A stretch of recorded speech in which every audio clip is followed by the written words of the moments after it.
Alright guys, welcome back. Part 3 of the full story of Varian Wrynn. Man, what an actual story. What a background. What a history. Thankfully I have Nobbel to kind of condense all of this because this would have taken forever to piece together on my own. Let's go.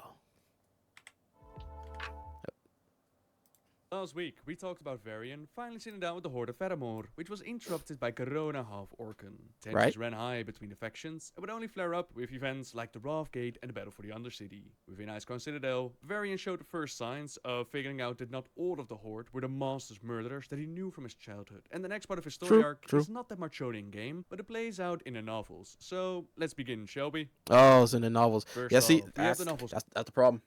See that right there? This is called an upsell.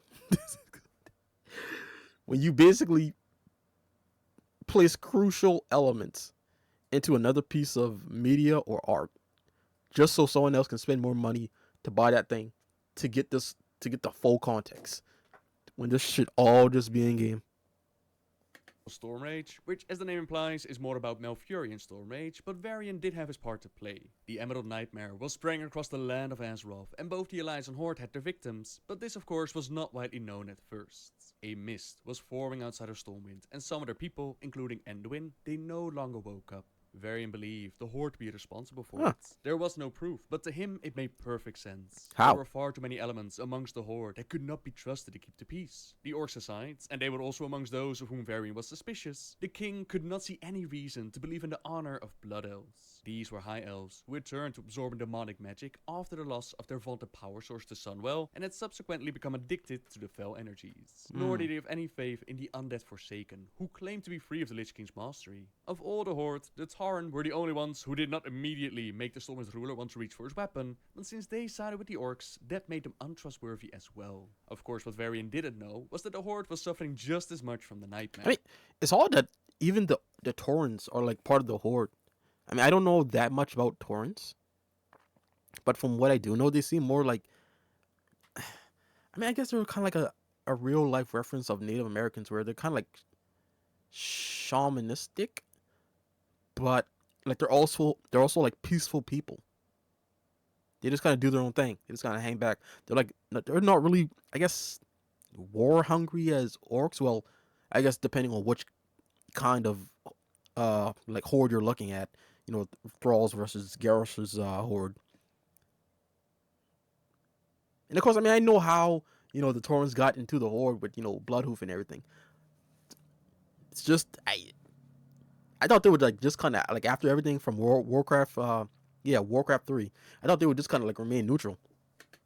Now, like I said, a lot of the story shifts away from Varian, and it focuses more on saving Malfurion from the Nightmare and taking the battle to Xavius. Eventually, Malfurion was saved from the grasp of the Nightmare, but there was still a war to win. The people of Azeroth were still trying to fight and defend their land against those who were taken by the Nightmare, and they now struck out against former friends and allies. Malfurion made contact with those still resisting, to stand together in the Emerald Dream to fight back against the Nightmare at its source. Varian heard Malfurion's voice in his mind, and at first he refused to lay down his arms and fall asleep. But one of his blows did not knock out the target, but instead killed the innocent sleepwalker. He snarled and told Malfurion that whatever he was planning to do, he should do it quick. Under the guidance of the Archdruid, Varian, and so many more from all factions and races, they entered the Emerald Dream. It was Varian who was chosen by Malfurion to lead I still the need war, to and of see course, that movie as at well. first Varian wants nothing to do with it. The king looked outraged at the sight of the orcs. I won't lead this filth. Let the Nightmare take them and be damned. As it took your son and so many others in Stormwind City, Malfurion said, only by defeating the Nightmare can you ever hope to have Enduin return to you. And that can only happen if we all work together. Varian visibly struggled between his hatred and his love, and he eventually loved one out. Now though, many of the Horde looked reluctant to join any force led by Varian. But then the Tauren leader Bane, he took up a place by the human. I will trust that this one, chosen by a friend of my people, will act with honor towards all. The Tauren's declaration shattered resistance, and the forces of Azeroth under Varian's leadership, they moved out. The King of Stormwind raised his sword, what was actually part of his dream form, and he led his host forward. The Archdruid stared at Varian as the king moved on, and just for a moment, Varian's countenance had seemed to change to something else, to the image of a wolf. A name came to mind, an ancient spirit revered by many races, including the Night Elves. It was Gul'dan, Malfurion thought, recalling the legendary ancients. The White Wolf had slaughtered hundreds of demons during the Well, that's cool. Like they Wolf actually like before kind of falling reference to that the great wolf. numbers. Yet his spirit was set to live on, watching over those he favored. May you be one of those, the Archdruid concluded, aware that he had likely imagined what he had seen. May Gul'dan watch over you and all those marching to meet our enemy. And watch over them it did, yet the victory did not come easy. As the force of Azeroth battled with the might of the Nightmare, their physical bodies were still under attack, causing their dream form to die with their physical form. Images of their loved ones assaulted their minds and affected morale, but as the army tried to hold the Nightmare's attention, people like Malfurion, Turon the Whisperwind, Brawl Bearmantle and Fura, they worked together on fighting the root of the corruption and the Nightmare Lord Savius. The day Nice. was eventually saved. Malfurion returned to lead his people together with his beloved Tyrande, and as he restored the dream forms back to the body, he spared a brief moment to savor one's sight. That of the king rushing to his son, and the pair holding one another tight. That's awesome. The threat of Nightmare was dealt with for the moment, and it will Ooh, resurface that's a until cool the looking boss. expansion Legion. But of course, this is Warcraft, and peaceful times don't often last for long. Just before Yeah. the Cataclysm, the people gathered within the Cathedral of Light to remember the thousands who had sacrificed their lives in the war against the Lich King. Varian and Anduin, they were present of course, but even Jaina Proudmoore had made her way to Stormwind.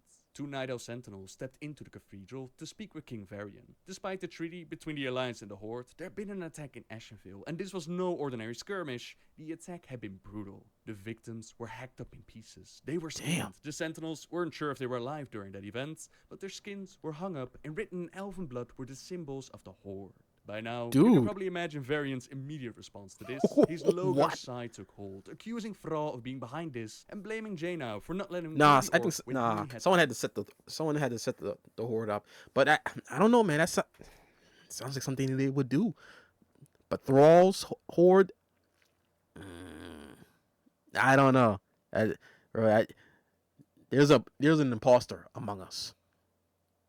at the chance. Jaina did her At least that's best my to theory. calm the King of Stormwind. She had fought besides the war chief, had been personally involved in the negotiations for the treaty. They had no proof that Thrall had actually ordered this attack, and it wasn't like he could be held responsible for the actions of every single orc. The True. Defiance Brotherhood were humans as well. Should Varian be held responsible for their actions? This blow struck him very hard, especially what he had lost to the Defiance Brotherhood. For a moment, she thought that she That's might a good please point. him, but then his brows drew together in a scowl that was made terrifying by the brutal scars across his face. He did not look like himself now. He looked like Logush. What if you were wrong, Jaina? And what if I'm right? You've been known to be a poor judge of character in the past. Now it was Jaina's turn to freeze, stunned at the words. He was Damn. hurling Arthas back at her. That was how Logush played, how he had won in Bro, Gladiator. what? Yeah. Yo, this man had no chill. Oh my god. I don't think Jaina had poor. I don't think that statement is entirely true, man. I think Jaina's lack of action, as well as Uther, kind of sent Arthas down the path that he kind of wound up on. I don't think she's a poor judge of character, per se. I think she just lacks the lacks the understanding that, hey, sometimes in particular cases you have to kind of nurture someone's character. I think that's more so where she kind of fell. But damn, bro, Varian's throwing shots. Control combats. Dirty, using every tool at his disposal Shit. in order to win at all costs. Many of us knew Arthas well, Varian, including you. You lived with him for years. You didn't see the monster he would become. Neither did his father nor Uther. No, Hey, Thomas. I didn't. But I'm not making the same mistake again, and you are. Tell me, Jaina, if you had seen what Arthas would become, would you have tried to stop him? Would you have had the guts to kill your lover? Or would you have stood by, peace at all cost, a mewling little pacifist who... Father. The word, uttered in a boing tenor voice, cracked like a whip. Varian whirled around, and Anduin stood in the doorway. His blue eyes were wide, and his face was drained of color. But there was more than an expression of shock in his face. There was bitter disappointment. Before Jaina's eyes, Damn. Varian changed. Gone was the coldly raging anger of Logush. His posture shifted, and he was Varian again. Anduin was disgusted and disappointed at his father's reaction. Again, it's his son that's able to reach the king, as he spent some time with the Sentinels in a much calmer mindset, and he makes the decision to investigate this further, and if Thrall is... Bro, I mean, as much as people again rant on Anduin, I mean, for him to have that much, well, I mean, of course, it's his parents. It's the father and son. For him to have that much sway over Varian,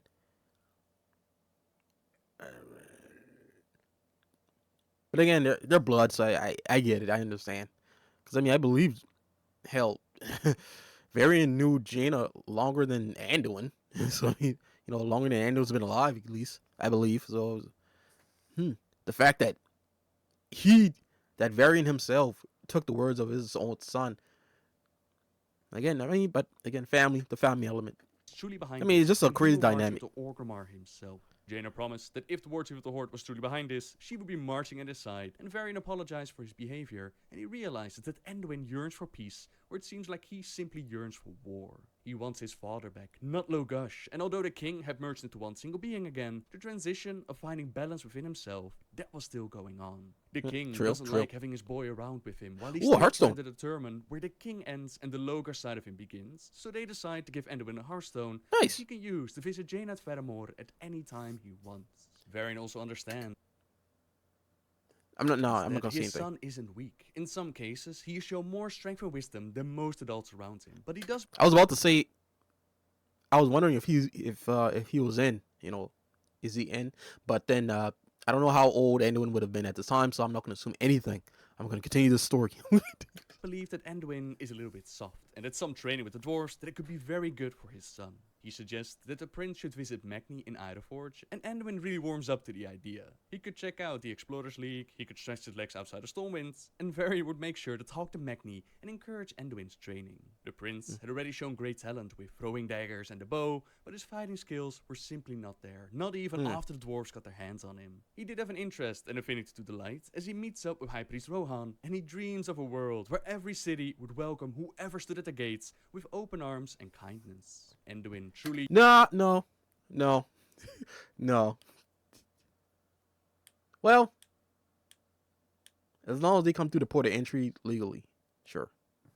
yearned for a world of peace. Yet the world of Azeroth itself, it was in turmoil. This was at the brink of the cataclysm. The Black Dragon aspect Deathwing, he was about to break out and try to bring about the hour of twilight. And this did not come Good without a times. warning. Yeah, Kata. Earthquakes Good were times. already taking place. Some had been crushed beneath their own homes, and Magni Bronsbeard decided to use an ancient time to ritual to communicate with the land and figure out what exactly was going on.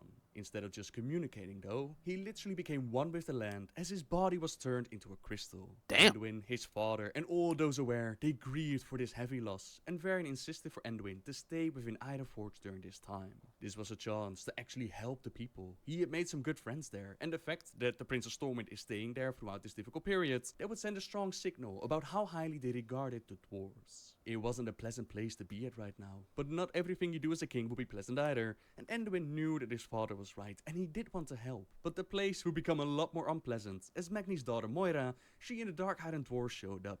Moira Bronzebeard, she'd been kidnapped by the Dark Iron Dwarves years before this, and although her father believed that foul magic was at play, Moira actually fell in love with Emperor Fauruzan, leader of the Dark Iron Dwarves. He showed her kindness and affection and the respect that she never received from her father, simply for being born as a woman. They eventually married, they had a child together, and now she had shown up to take her rightful place as heir to the throne. With the strength of her Dark Iron Dwarves, she placed Ironforge on the lockdown, she held Anduin as a hostage, and although the way that she went about it was absolutely wrong, technically she was in the right, as she was the one to succeed her father. You stand before Moira. Watch your tongue. Now remember that Hearthstone that Jaina had given to Anduin to visit her at Faramore? That one was very handy right now, as the prince could use it to escape the city and escape Moira's grasp. The timing could have been better though, since just as he showed up, Jaina was in a secret meeting with Bane. The Horde was dealing with its own inner turmoil, since Thrall had left the Outlands to figure out what was going on with the world. He had left Garrosh behind as war chief. Garen had then challenged Garrosh to Mak'gora, since he believed that the new war chief had ordered an attack on a peaceful meeting with druids. But again, like the attack on the Night Elves, this was not by the Horde, but by the Twilight's Hammer clan. Garrosh's weapon Gorhal was poisoned by Megafa Grim Totem, which led to the Old Bull's death, and Bane losing Thunderblood. That's crazy, bro. He had shown up for aid at Faramore, since he didn't know who exactly he could trust within the Horde, and Anduin had now accidentally barged into their meeting. Now apologies for not going into full details with all these storylines, but this video is about Varian, so I have to do my best to keep it focused on him. Jaina then used her magic to that sucks. Varian. I was like actually Of kind of course, following very that relieved to storyline. hear that his son is safe. The prince then informs his father about what happened within Ironforge, that her claim to the throne was legitimate, but that the way she went about it, she didn't have to do it like this. No, she doesn't, the king replied, as he asked Jaina to keep Anduin at Vermore for a little bit longer, while they would publicly pretend to be as baffled as Moira would want them to be. They'll let Moira believe that she succeeded in hiding her coup, while Varian has a plan. He gathered members of the SI-7 to infiltrate Ironforge. They went through the shutdown Deep Run tram and forcefully remove Moira from her stolen throne. When eventually Anduin finds out about this from his auntie Jaina, he tells her that she must send him to Ironforge, and of course, the mate refuses at first. This 13-year-old heir to Stormwind should not be sent in the middle of danger. Listen to me, Jaina. Please. If father carried out this attack, a lot of people are going to die, and succession will be thrown into confusion. Instead of coming together as a people, the dwarves are going to find themselves in the midst of another civil war. I've got to try and stop him, don't you see? I need to make I mean, either her way, I understand think that the there situation another way. is kind of fucked. Anduin's words are eventually able to convince her that his destiny is to rule Stormwind one day, and that he can't face that destiny if they keep on treating him like a child. A quick portal later, and Anduin found himself within Ironforge. But he is a child. He's literally a child. He's a kid. Just in time to stop his father from making a very big mistake. He had dragged Moira out of her bed into the open area near the forge, where crowds were already starting to gather. He hauled her to him roughly with one arm. His other hand was at her throat, pressing the sword against the pale flesh. Behold the usurper, Varian cried, Damn. his identity no longer a secret, his voice echoing in the vast space. This is the child Magni Bronzebeard wept countless tears over. His beloved little girl. How sickened he would be to see what she's done to his city, to his people. The gathered crowd stared. Even the Dark Irons did not dare to make a move, not with their empress in such immediate jeopardy. This throne is not yours. You bought it with deceit and lies and trickery. You have threatened your own subjects when they have done nothing wrong, and bullied your way to a title you have not yet earned. I will not see you sit upon this stolen throne for one moment longer. Father. The voice cut through the haze of Varian's Why, rage. why do they keep using that soundbite? Oh my god. Dude, Varian was about that life, bro. This man did what needed to be done. I respect it. I totally respect it. Oh my god. Just for an instant, the blade that he held to Moira. Bro, Magni was gone for a day. Then he And his looked entire up. kingdom He did just not take his eyes from in the dwarf disarray. as he replied, "You shouldn't be here, Anduin. Get out! This is no place for you." The prince, once more, was the voice of reason, shared wisdom and truth with his father. Despite what he might want, Moira was the rightful heir. His father was not some vigilante. Destruction was easy. I mean, are you but sure? Creating something good, something right, something that lasts, that was the hard part. Varian wanted nothing more than to make the usurper pay for what she had done to his boy, his beautiful son. It was hard to not simply bellow in anger and plunge the blade into the usurper's neck. To know Damn. that the threat to his Damn. life was forever ended. Damn, He could do bro. it. This He could do all that. bro, and Varian how was he- really about this shit, bro. He was really, bro. He was ready to kill this bitch. He was ready to kill this bitch. Bro, that's a good father, man. This man's a good. This man's a great father. Oh my god. wanted to. The low gush side of him was roaring fiercely. It would be easy to kill her, but they had to think of what was best for the people of Ironforge. True, In the end, his true. son was able to calm the wolf down, and Varian decided that he did want to do what was good, what was actually right. She had shown that she was incapable of ruling Ironforge by herself, so he came with the plan of letting all clans be represented by a leader. They Oh. formed the Council of Three Hammers, with the Dark Iron, the Bronzebeard, and the Wildhammer clans, each of them having a voice Oh, in the cool. city. Just like himself, she had to do better than she was right now, and the dwarves around them, they started to cheer. His son was smiling and nodding with pride. "See, father?" Anduin said, pulling back to look up at him. "You knew exactly the right thing to do. I knew you did." Varian smiled. "I needed someone to believe that for me, before I could do it myself," he replied. "Come on, son. Let's go home." Let's go home. So far, Anduin has been the stabilizing force for Varian, but you can tell that there's an imbalance within the king. Onyxia's magic separated and reformed him, and the process did not come without complications. Varian is struggling, and so was the world of Azeroth itself, as the cataclysm finally took place. Hell made yeah. a return. The walls around Gilneas crumbled, to which the Gilneans joined the Night Elves and underwent a ritual to regain control of the Worgen curse. Holy, Garrus decided bro, yeah, it was- dude, I can't wait to go to Gilneas. Cause I think that's the that's the like actual root of. I want to say lichens. I know they're not lichens, but like everything with werewolves, man. Like that whole aesthetic of Gilneas. Oh, I love that shit. It was time to take charge of the Horde and lead it to a better future by conquering the land. War was upon them, while Toronto Whisperwind had a vision granted by a loon, one that showed her that Varian was Gul'dan's chosen and that he would stand a battle against the orcs. She and her husband knew that the Alliance would need a leader in the wake of the Cataclysm, and with this vision, it seemed like Varian was meant to be that leader. The people of Gilneas, led by Gen Greymane, the same Greymane that once upon a time had joined the Alliance of Lordaeron and had complained about the gold that they were spending on Edelgard Keep, they wanted to rejoin the Alliance and add the Worgen strength and ferocity to their cause. A summit at Darnassus took place, in which all the factions of the Alliance were represented, and they not only wanted to decide on whether or not they should accept the Gilneans, but they also wanted to see if anyone would arise to guide the Alliance. Now you might ask yourself, why did the Gilneans need to be accepted again, if they were actually part of the Alliance of Lordaeron? Well, that's because sometime after the Second War, Greymane decided to build a big wall around his city, Nice. separating Gilneas from Lordaeron. He didn't make Lordaeron actually pay for the wall, but no one was allowed to enter Gilneas, not even when the human refugees begged to be allowed in, during the time where the Scourge ran rampant across the lands of Lordaeron. They had turned their back on the Alliance. They got hit by the Worgen curse. They lost their lands, and now they dared to ask for support for an alliance. Yeah, I from can see those why they that were. They had refused to help. I have made some terrible decisions years ago, Greymane said. I abandoned the Alliance for what I thought was the right course for my people. That proved to be a sorry mistake. What I'm saying is that I thank you all for giving us this second chance. The King of Gilneas definitely regrets his actions, and he hopes to make the Alliance see You did just post it up. that they can be an asset to them, that the mistakes of the past will not be repeated. And at first, it actually seems like most members of the Alliance that they're warming up to the idea of letting them into the Alliance. That Okay. is, until Varian Wrynn stood up and spoke his mind. Oh He shit. still remembered what Gilneas had done. It was true that Stormwind had not directly participated in the Third War, but it had been a strong supporter of the Alliance. Stormwind had also been going through much more turmoil at that time, and Varian had been in the heart of most of the turmoil. King Varian silently stood. The effect was immediate. The shouting around them died. The two Night Elves again, they stared at Varian, whose face revealed nothing of his intentions. Members of the Alliance, my good Night Elf host, I like to speak. Even Prince Anduin appeared uncertain as to what his father planned, although he did not seem worried, only curious. Wait a minute. Let him cook. Let him cook. I don't think he's gonna say anything too crazy. Anna was there. Varian seems tempered. This could be a good thing.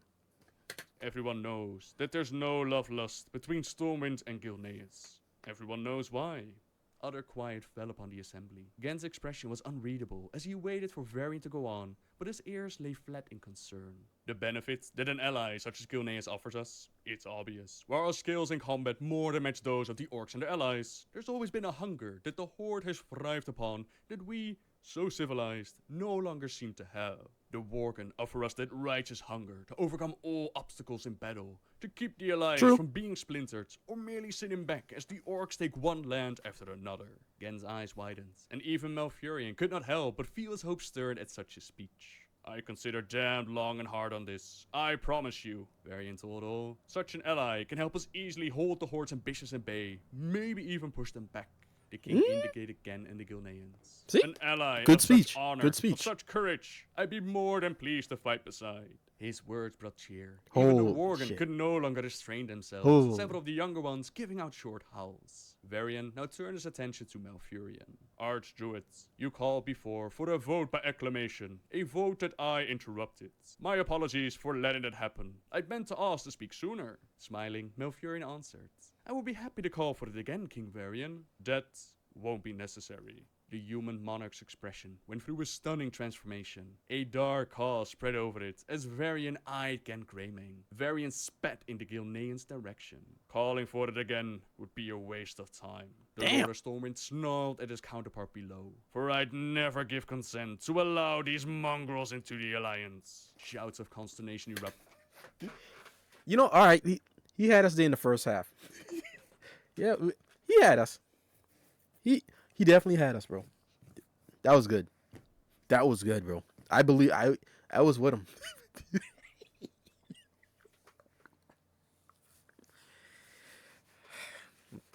This man spat in the fit, bro. Varian, bro. This man is, bro. This man's straight up hood. he's straight up hood. This man wants every kind of smoke imaginable. But I don't even know if if Garrosh would have been this disrespectful. To spit in the face of another man, bro, that's...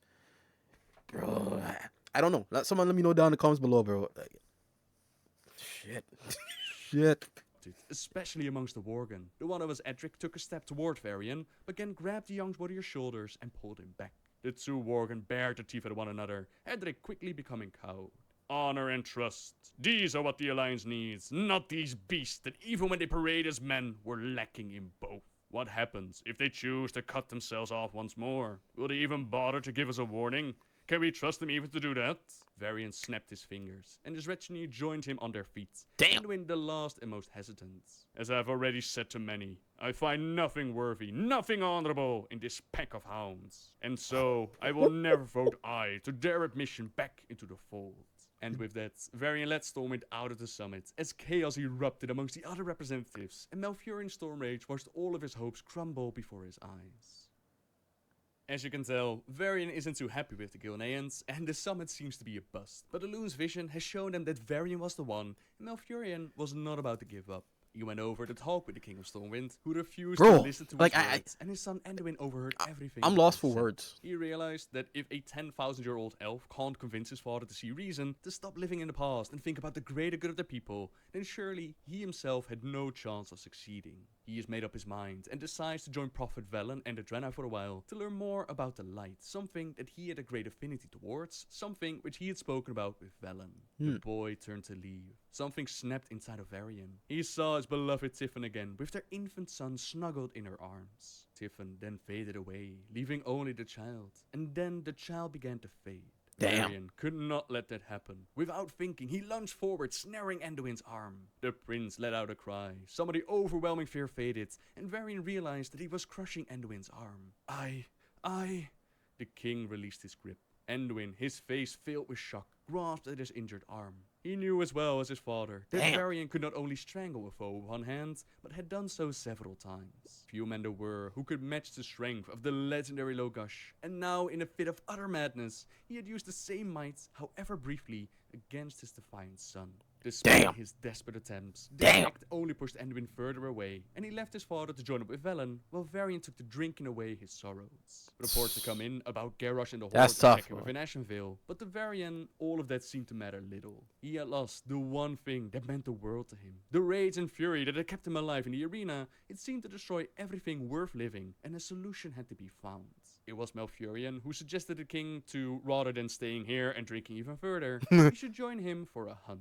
This actually interested Varian, something to focus his full attention on, and as luck would have it, the appointed hunting grounds by Malfurion, they were also the hunting grounds of the Worgen. Greymane and Varian, they ran into each other, and ended up in a contest as to who was the better hunter. Varian wanted to win and embarrass Gen in front of his own people. The Gilnean would see that their vaunted leader, that he was still a failure, who would only bring them further to ruin. The idea that by shaming Gen, Varian wanted to lessen his own sense of failure, it had crept into the Lord of Stormwind's mind, but he had quickly and soundly buried that thought deep. They were tracking down a boar, which led them right in front of a big bear, ready to maul them to pieces. And nothing in this world bonds people better together than fighting for their lives. True. Together, the king of Stormwind, you gotta have a common goal. They were able to bring this mighty beast down. A quick killing blow. Varian compliment again. I simply finished your work.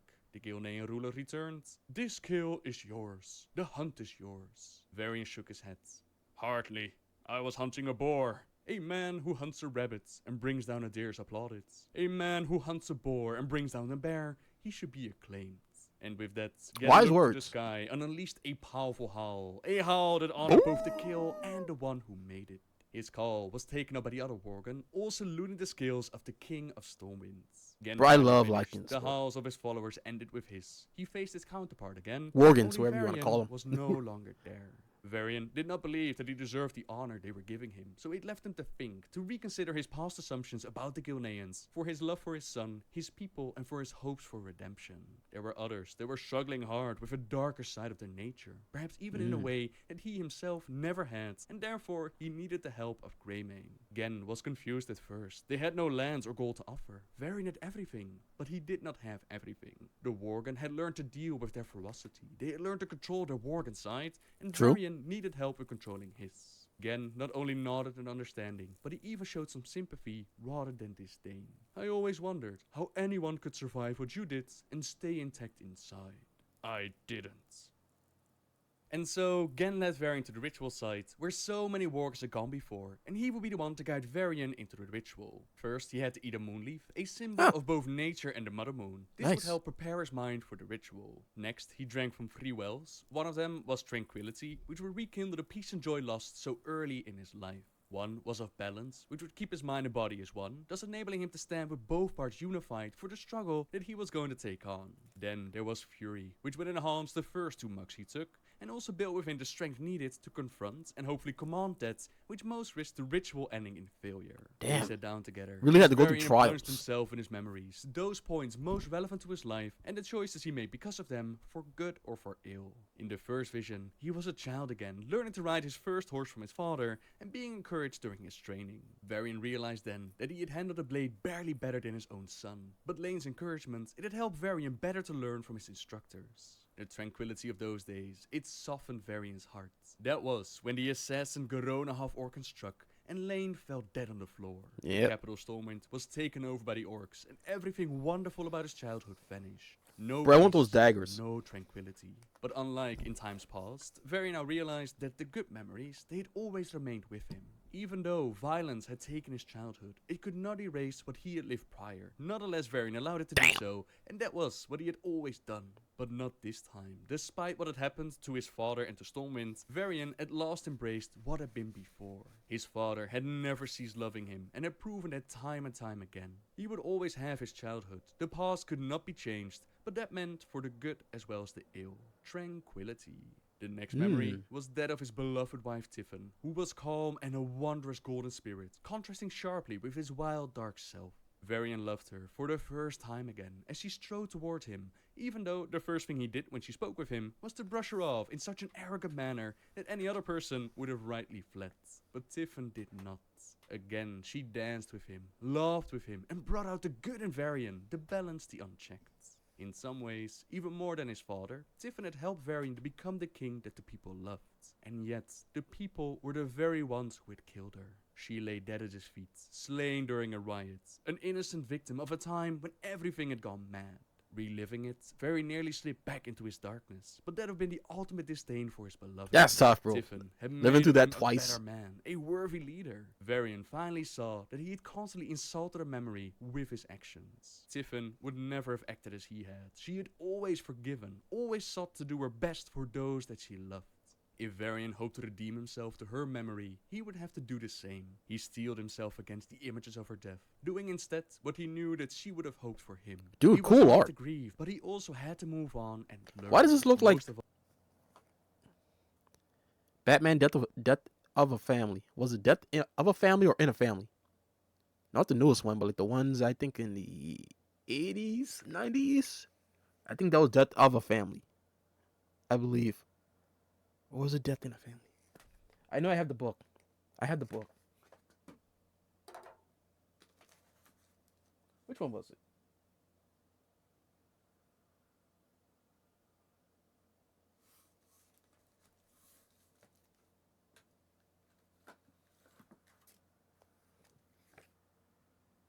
Ah. Okay, so it had to be in a family. Because this is of a family. See? Like I read this stuff, man. Like this was one of my favorite Batman comics too. Everything with the Joker, it was so good, bro. God, this was so good. I need to reread this.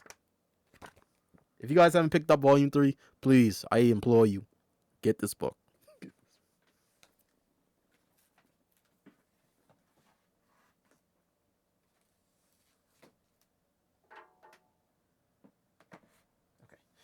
Had to put everything back up. Okay. Well, we should continue to learn from our life. Use it as an example of how we should confront all the issues that he continued to face, not only as a father, but as a man and a monarch. Balance. The final vision was that of their beloved child Anduin.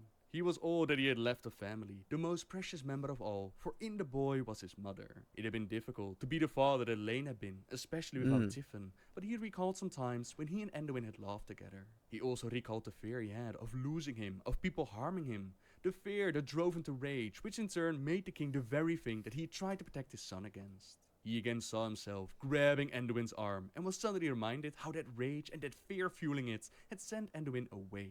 With that realization, he now turned on his own rage. It could be a powerful, devastating force, a Nice. powerful tool in battle, but it was also a double-edged sword. One that had to be kept under control. And so Varian held tight to his rage, as if it were a horse needed to be broken, and he worked on mastering it. It would no longer aid in furthering ruining his life. It would have a purpose. Varian knew only one purpose too. If battle was the single place where his rage did him any good, then it would be where he would channel that force. He would let it fuel his strength against the Dragon Deathwing and the orcs Holy- and their allies. holy the rage shit. finally surrendered to his will. He But I broke swear, his man, hold of- Warcraft they have some of the best art, some of the best fucking art, some of the best fucking art. Jesus Christ! But that's awesome. How I mean, even though Varian, he knew that he was struggling with stuff, he didn't bitch and complain and moan. He actually took care of it. He found a solution. Well, is trying to find a solution so he can get his life under control. That's really admirable, man. That's great. I think that's why so many people put Varian in such high regards, because he's, I mean, I don't want to say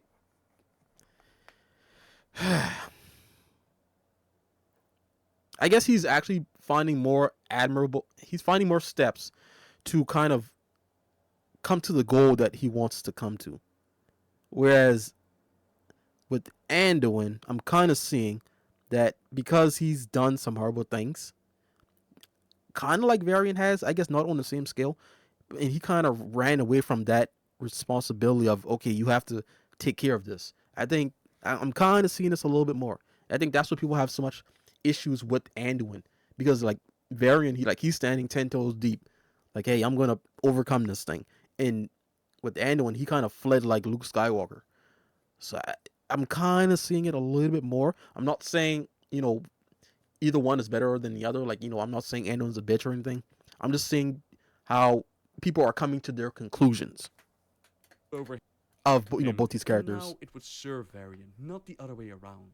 Tranquility, balance, fury. What had started when two became one. And who knows, again man? was Maybe in the War Within, maybe Anduin is gonna have this kind of saga where he's kind of like, okay, I'm gonna come back and I'm gonna squash some shit. I'm gonna do some damage. Maybe he's gonna have his very moment in the World Soul Saga. Maybe that's what it looks like they're setting up for that. I don't know. I'm 20 years behind. now been finished, as Varian took control of his inner demons, and he became the true champion of Lokash of Gul'dan. He literally became empowered by a demigod, and he and the Worgen, they focused the Damn. powers on Garrosh and the Horde, who at this time, they were trying to take over Ashenvale. The Worgen's timely arrival and added strength, combined with Varian's leadership, it turned the tide of battle, while Garrosh and Varian, they got a chance to resume the fight they had started with the Holy. Violet Hold. This time, the Orc had Gorhal to match the legendary Charlemagne, but Varian had a very powerful buff. He had the power of Gul'dan. It's possible that the King of Storm An unfair might have buff, won but that a duel, buff but we'll nonetheless. never find out, as their battle was interrupted, and Garrus's Kor'kron, they dragged the war chief away. It was clear that they had lost this battle here, but one battle did not make a war. Garrosh envisioned again the realm that he would build, and in envisioning it, once more knew that it would happen. He led them off, already making plans in his mind. This was not over, not until he had won, and not until Varian Wrynn was dead. That encounter would have to wait though, as the day was won and the alliance they reconvened to vote on the fate of Gilneans and their acceptance within the alliance. This time, all voices, including that of Varians, they voted aye, to which the Worgen howled of pleasure. Varian Nice. also apologized for his unreasoning, unfocused rage that had brought calamity on him and all that he held dear, and only served to divide the alliance, stating that Varian Wrynn, who reigned with such rage, was now dead. But in dying, he had learned that it wasn't the rage that was at fault. Only he. The fury, the anger must have a purpose. It must be the righteous anger, one defending his True. family, his home, True. and his friends. Like, it must be the at the end of the day, Varian didn't do anything wrong. Neither did Arthas. But it's how you kind of use that rage and how you kind of fuel it that really defines what kind of person you are, and how people view you. So, I mean, rage isn't a bad thing. It just has to be, channeled properly. kind of fury that keeps all the loved ones safe from those who would rip them away, be it Deathwing, be it the Horde, or whatever might try to stand against the Alliance. The faction's leaders cheered. Tirana and Malfurion, they watched as the vision granted by Elune had come true. Logash, Nice. Varian Wrynn, Nice. champion of Gul'dan, was already speaking to the other leaders as to what they should do in terms of Ashenvale and beyond. Never again would he be able to turn from his allies for the mistakes they had made. Not when Varian could at last see how theirs were so insignificant compared to his. I'll do what I can, he whispered. I swear I will, Anduin. The prince had already sent a letter to his father, telling him that he wanted Wait, do I need to stop right here? I to think we're assure him continuing. that when he completed his own path with the light, that he would return to Stormwind. Varian wondered if Malfurion or Tyrande think we're were still going. responsible for this, but they had I don't think nothing this to do chapter with is over it. yet. This happy news was from Anduin all by himself, and on Remembrance Day, a yearly Matter of fact, though, let me see how long. holiday in which the Alliance It's been about 40 minutes. I think I'm going to stop right here. I don't make this too long. But the Gul'dans are back in the Alliance. Varian has more control over his Logosh side. He found a happy balance. I'm proud of him. This guy's come a long way. I'm not going to lie. This is awesome to see, man. Like how a fractured soul can kind of become whole again. And that, damn, I don't know if this is the correct place I should stop or if I should keep going. Because, like, Nobbel hasn't kind of given us a true stopping point yet. And watch, as soon as I stop this video and record another one, you know, he's going to kind of end the chapter for this one. And it's going to be, like, kind of throwing me off. But I'm going to try to stop right here. So, we have, like, about an hour left. Wow. Varian Wrynn, man, what a guy. Holy shit. And again, I do see the difference with him and Anduin.